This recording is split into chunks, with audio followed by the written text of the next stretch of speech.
concussion can accelerate that process. So it declines faster. So you can have someone, and let's take a practical example. You can have someone who's 20 years old, who suffers a concussion on the sport field, and then they're having the symptoms of concussive, issues or concussion syndrome.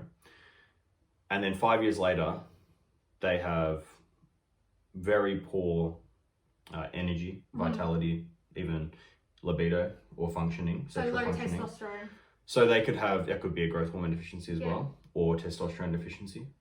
And that can also manifest as early onset osteoporosis because testosterone converts to estrogen, and that's very protective. Yeah.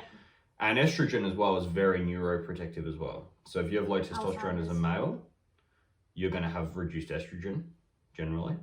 And that is very protective in the brain. So therefore, that can accelerate a lot of the neurological issues.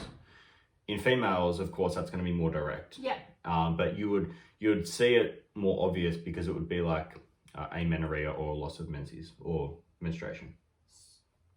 Periods. Your periods would basically stop, right?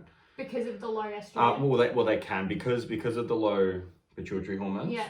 Causing low estrogen. Okay. Right? And causing a dysfunction to the ovulation cycle or absence of ovulation. So I guess to summarize, the main things to be aware of here are that any brain injury can cause this, whether it's loss of consciousness or not. The actual severity, it's more common with increasing severity, but doesn't necessarily have to be all that severe to happen. It can occur acutely and then recover. So you can develop growth hormone deficiency, testosterone deficiency, and then recover. Mm-hmm. Or it can also recover, but then kind of relapse as well, or predispose one to accelerated decline of those hormones at an earlier age. And that's very important to consider.